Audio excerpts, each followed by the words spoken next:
Welcome back to another video. So I'm going to get started by adding some length to my natural nails because for today's look, I definitely want some longer nails than what I have. So I am going to be applying some gel extensions here. And to attach these to my natural nails, I will be using the Diami It Feels So Good Base Gel. You're probably looking at my natural nails like, girl, did we skip a few steps because they're already glassy and glossy? What's going on? Yes, we did, because I wanted to spend some time speaking about peel off base coats because that's what I have on right now. And the one I'm using, I will link in the description box down below. But I have seen more and more questions about peel off base coats because I do use them often. So I did want to clarify something really quickly. So when it comes to peel off base coats, I only recommend them if you don't want your sets to last more than 2 weeks. If you want long lasting extensions, I recommend that you prep your nails with dehydrator and primer. And I have a couple of videos on this. I will link some in the description box down below for you to see. But peel off base coats are great if you like to change out your nails frequently. They're great for someone like me. I'm changing my nail looks at least once a week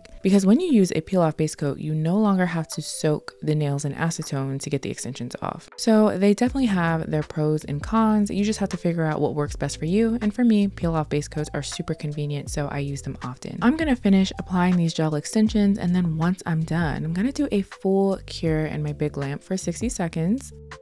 I'm gonna get them ready for some polish. You can use base gel at this point, but I decided to pull out my e-file and use a sanding band. I'm just removing the shine to create some texture.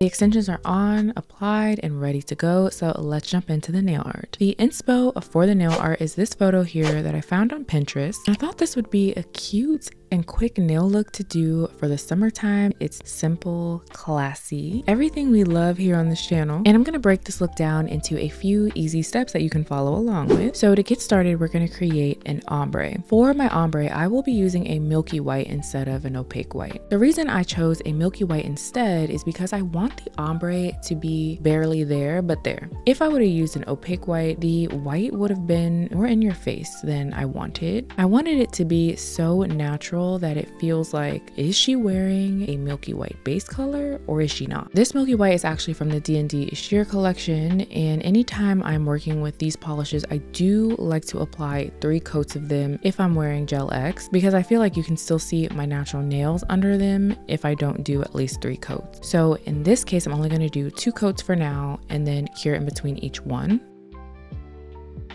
And then I'm gonna grab a pink that is close to my skin tone. And this is actually another polish from the D&D sheer collection. This is Sunset Suede.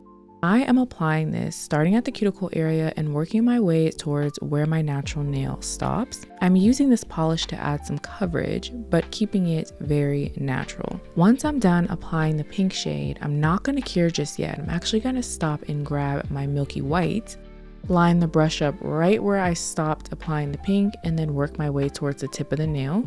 Since I've already applied 2 layers of the milky white and have the coverage that I want, I'm just going to make sure that this layer is nice and thin, so just a little bit of product will go a long way here. Once I'm done applying this, I'm still not going to cure. I'm going to actually grab an ombre brush here and I'm going to blend the 2 colors together. I'm lining the bristles of my ombre brush right where those 2 colors meet, and then I'm just pulling the pink downward towards the white.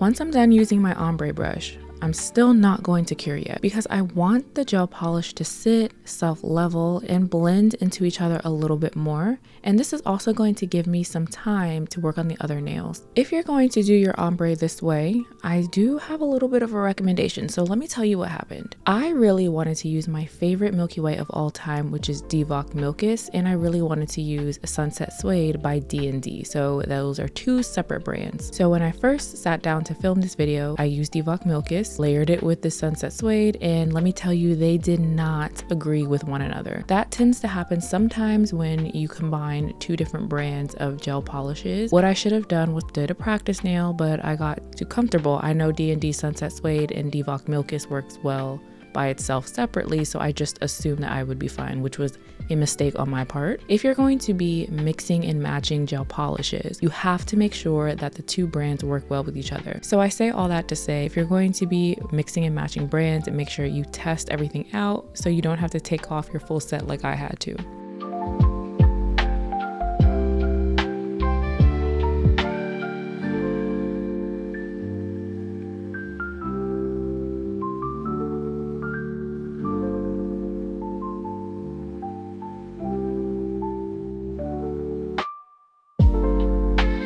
So here's what we have for the ombre right here. I'm gonna go ahead and do a full cure.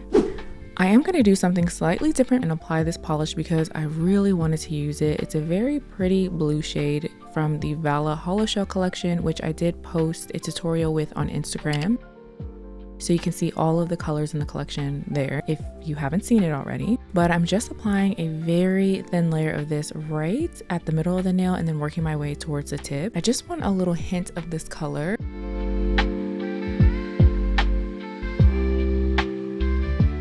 And I'm going to grab my ombre brush, the same one we used earlier, and pull the color towards the cuticle area. And then I'm going to turn my brush on the side and move from left to right. I just want a hint of this color. I want some sparkle on the nail, which I always do, but I just had to find a way to incorporate this because it's my favorite color out of that entire collection. And I feel like it's perfect for summer because how do you have a beachy look without blue, you know? At least that's what I told myself to have an excuse to pull this polish out again.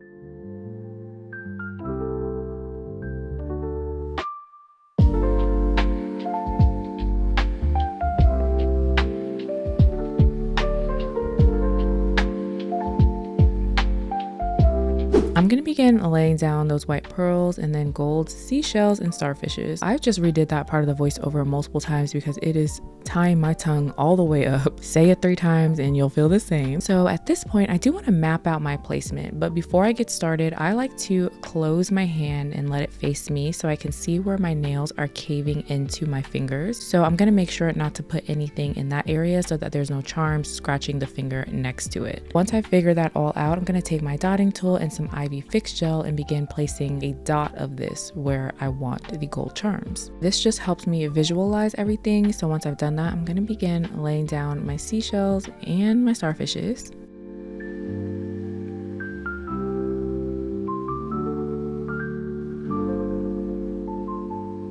When I laid everything down, I realized that the seashell was a little bit too big for my pinky finger, so I decided to take that off and replace it with the starfish. So it ended up looking like this in the end. Because I moved these around a couple of times, it did drag that IV Fix gel around the nail, so I am going to clean it up slightly before doing a flash cure.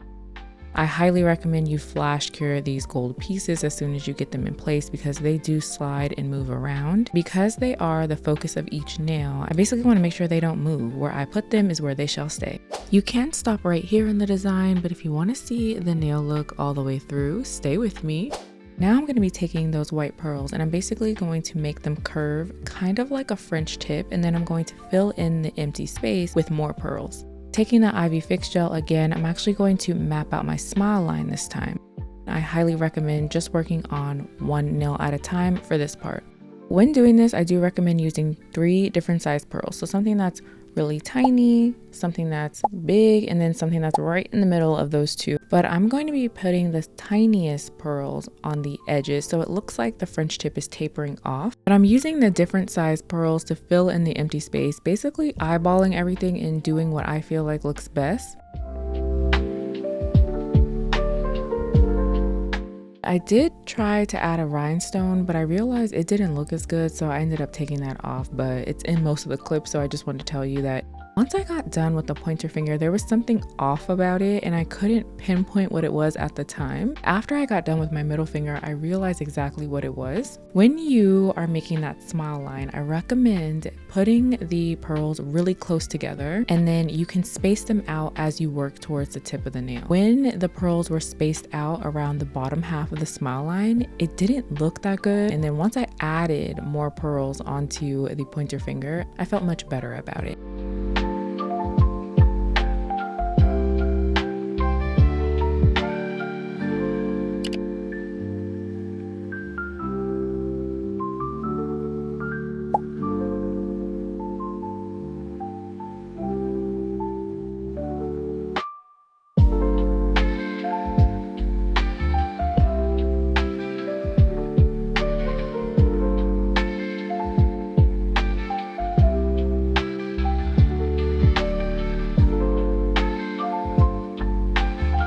So I have seen a few questions that have asked, how do I keep my pearls from chipping and losing their color? So let me show you what I do. First, I start off with a builder gel. However, not just any builder gel, because there are a ton on the market right now. I will use a builder gel that is not a soak off formula, but something that you have to file off. So one of my favorites is the IBD hard gel. So I will grab a dotting tool like this one, dip it into the builder gel and place it on top of whatever I'm covering up. So whether that's caviar beads, pearls, or gold charms, I will then just move the dotting tool in a circular motion and then let the gel just cover everything up. So that will work great in designs where you don't have a ton of pearls and such on the nail. For a design like this one, however, I actually prefer to use a brush instead because it's going to cover more surface area and it's also going to be more flexible, making it easy for me to pivot around each pearl and charm that I have on the nail. So I did time this to see how long it actually takes me to do this, and it took me 45 seconds per finger. This isn't foolproof. It really is going to be dependent upon how you live your life. What do you do with your hands? What are you putting your hands in when you have on a new set? But it definitely does help versus if you weren't to put anything on top of them and just go right in with top gel. Keep in mind that nail art charms and such are affordable because they're not real gold and not real pearls. So at some point they're going to be bound to lose their color. But because Gel X can last anywhere from 2 to 5 weeks, from my experience, I want these pearls to keep their color for as long as possible because I want to keep the set on and looking cute for as long as possible. So let me know in the comments if you've tried this, or if you've used something different and it's worked better than the builder gel. Let me know because I would be interested in hearing about that too.